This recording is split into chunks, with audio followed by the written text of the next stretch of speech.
একাদশ শ্রেণীর সমস্ত শিক্ষার্থীদের আমাদের আজকের এই ভিডিওতে আন্তরিকভাবে অভিনন্দন জানাচ্ছি। আজকের এই ভিডিওটা তোমাদের জন্য খুবই গুরুত্বপূর্ণ হতে চলেছে এবং খুবই স্পেশাল একটা ভিডিও। তোমরা জানো যে তোমাদের বিভিন্ন টাইপের এক্সামে প্রশ্ন আসবে, এমসিকিউ প্রশ্ন বিভিন্ন টাইপের, অর্থাৎ 8 রকম এমসিকিউ টাইপ আসবে। তার মধ্যে আমি কয়েক রকমের তোমাদের সঙ্গে ইতিমধ্যে আলোচনা করে দিয়েছি।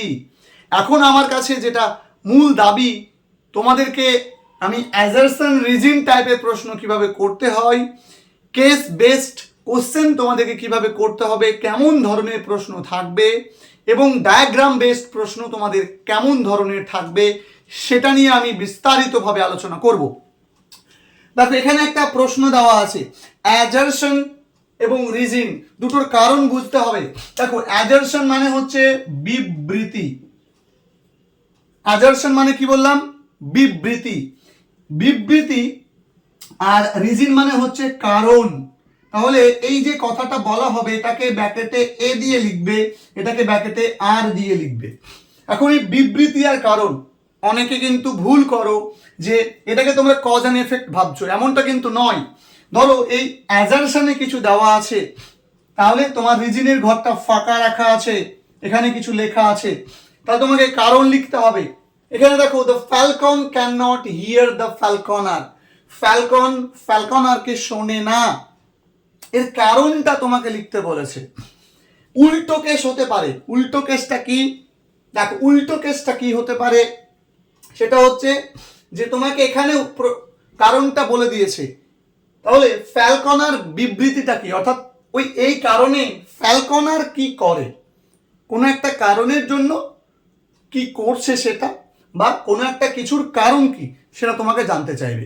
তাহলে এখানে ভালো করে পড়ো, ইট ডেপিক্টস, ইহা বর্ণনা করে the disobedience of the falcon to falconer. ফ্যালকনের যে ডিসওবেডিয়েন্স, যে অবাধ্যতা, কার প্রতি? ফ্যালকনারের প্রতি অবাধ্যতাকে প্রকাশ করছে। এখানে দেখো, প্রকাশটা কি করছে সেটা চাইনি, তার রিজনটা চেয়েছে। তাহলে ধরে নিলাম এই অপশনটা তোমার হলো না। এরপরে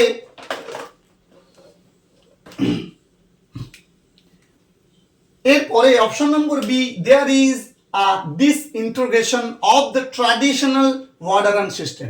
বলছে যে ট্র্যাডিশনাল যে অর্ডার, ল অ্যান্ড অর্ডার আছে, বা যে সিস্টেম অর্ডারের, এদের যে ইন্টিগ্রেশন মানে এর যে বিশৃঙ্খলতা অবস্থা, সেটাকে এখানে বোঝানো হয়েছে। তাহলে এটা কিন্তু উত্তর হতে পারে, আমি কিন্তু এখন উত্তর করব না। There is a unity between falcon and falconer. দেখো, ফ্যালকন এবং ফ্যালকনারের মধ্যে একটা ইউনিটি আছে, এটা বোঝাতে চাইছে। নয়, এটা কখনোই নয়, তাহলে অপশনটা উত্তর হবে না।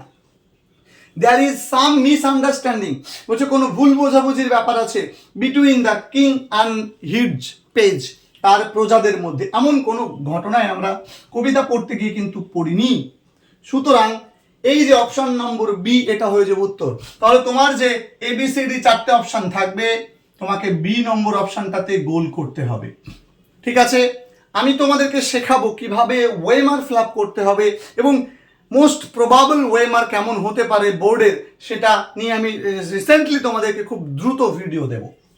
এরপরে দেখো, আরো একটা ধরন, এখন তোমাকে অ্যাজারশনটা কি করে দেবে, বা দেখো, অ্যাজারশনটা তোমার কাছে চাইতে পারে। আমি কি বললাম? অ্যাজারশনটা চাইতে পারে এবং রিজনটা বলে দিতে পারে, রিজনটা বলে দিতে পারে। তাহলে ধরো, এখানেই বলে দিয়েছিল, there is a disintegration of traditional order and system, রিজনে বলে দিয়েছে। অ্যাজারশন কি জানতে চেয়েছে, অনেকগুলো অপশন দিয়েছে। অপশনগুলো ধরে নাও যে the falcon can not hear the ফ্যালকনার, তারপর বলেছে যে ডার্কনেস থিংস ফল অ্যাপার্ট, ঠিক আছে, থিংস ফল অ্যাপার্ট বলেছে, এরকম আরো বেশ কিছু অপশন ধরো বলে দিয়েছে, বা এই দুটো অপশনই দিয়ে রেখেছে। তাহলে উত্তর কোনটা হয়? কারণটা, এর এই কারণে কি হয় না, তো এই কারণে ফ্যালকন ফ্যালকনারকে শোনে না। তাহলে এই অ্যাজারশন রিজন টাইপের প্রশ্ন 3 ধরনের হতে পারে। কি কি? এই যে বিবৃতিটা চাইছে, উত্তর লিখলাম বিবৃতিতে, বা কখনো রিজন চাইবে, রিজনে অপশনটা জাস্ট গোল করতে হবে। নেক্সট আরো একটা টাইপ দেখো, টাইপটা কি? অ্যাজারশনে কারণে বলে দিয়েছে turning and turning in the widening gyre, মানে ঘূর্ণায়মান, ঘুরপাক খাচ্ছে ওয়াইডেনিং জায়ারে। এর রিজন কি বলে দিয়েছে? The world is in turmoil state losing it's direction. বলছে বিশ্ব যেন একটা বিশৃঙ্খল অবস্থা, একটা টালমাটাল অবস্থায় আছে, লুজিং ইটস ডিরেকশন, তার যে দিক সেটা দিক হারিয়ে। দেখো অবশ্যই তুমি এই যে অ্যাজারশন, এই যে turning and turning in the widening gyre, অর্থাৎ ওয়াইডেনিং জায়ারে কি হচ্ছে, ক্রমশ প্রসার্যমান যে জায়ার, সে বলয়ের আকারে কি করছে, এটা অনবরত ঘুরপাক খাচ্ছে। কেন? কারণ পৃথিবী যেন তার দিক হারিয়ে টালমাটাল বা বিশৃঙ্খল অবস্থায় আছে, এটাই তো কারণ, তাই না? তাহলে দেখো অ্যাজারশন এবং রিজন, তাহলে অ্যাজারশনের সঠিক রিজন এটা। তাহলে আমি অপশনে দেখো এ is wrong, R is wrong, এটা উত্তর হচ্ছে না, কারণ অ্যাজারশন রিজন পরস্পরের সঙ্গে কি, পরস্পরের সঙ্গে রিলেটেড। দেখো এ ইজ রাইট, এ রাইট ঠিক আছে, আর ইজ রং, তাহলে এটা হলো না। কেন? কারণ অ্যাজারশন রিজন এটা কিন্তু ঠিক আছে। তাহলে A is right and R is right, দেখো এইটা কিন্তু দুটোই বলে দিয়েছে, A is right R is right, তাহলে অপশন নম্বর সি হয়ে যাবে কিন্তু উত্তর। তাহলে এ বি সি ডি হলে তোমার সি নম্বরটা তোমাকে এরকম করে গোল করে দিতে হবে। তাহলে A is right and R is right, এরকম একটা প্রশ্ন। দেখো এই উত্তরটা হচ্ছে না। দেখো আমি তোমাদেরকে স্ক্রিনে একটা প্রশ্ন দিচ্ছি, তোমরা স্ক্রিনে প্রশ্নটা লক্ষ্য করো এবং তোমাদেরকে দেখো ভালো করে ব্যাপারটা বোঝো। বলেছে থিংস ফল অ্যাপার্ট, তোমরা দেখতে পাচ্ছ রিজনে কি বলে দিয়েছে, the centre can not hold. তাহলে থিংস ফল অ্যাপার্ট, কোনো সবকিছু চারিদিকে ছড়িয়ে ছিটিয়ে পড়েছে, কারণটা কি? অবশ্যই the centre can not hold, অর্থাৎ কেন্দ্র যেন ধরে রাখতে পারছে না। তাহলে এটা ঠিক আছে। চারটা অপশন দেখো, both assertion and reason are true, but reason is not the correct explanation for assertion, এটা কিন্তু নয়। কারণ রিজন যদি আর অ্যাজারশন যদি ঠিক হয়, দুটোই যদি কারেক্ট হয়, তাহলে তো এখানে কোনো একটা তার পারফেক্ট কারেক্ট এক্সপ্লেনেশন না হয়ে পারবে না। তাহলে আরেকটা বলে দিয়েছে, দেখো সি নম্বরটা বলে দিয়েছে, দেখো both assertion and reason are false, assertion এবং রিজন দুটোই কি ফলস, এটা সম্ভব নয়।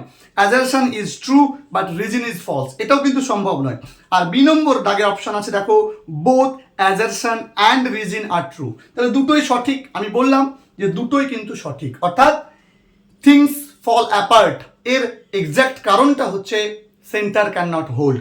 এবং এখানে আর একটা প্রশ্ন অ্যাড করে দিয়েছে, reason is the correct explanation for assertion, ওই রিজনটা হচ্ছে অ্যাজারশনের সঠিক ব্যাখ্যা।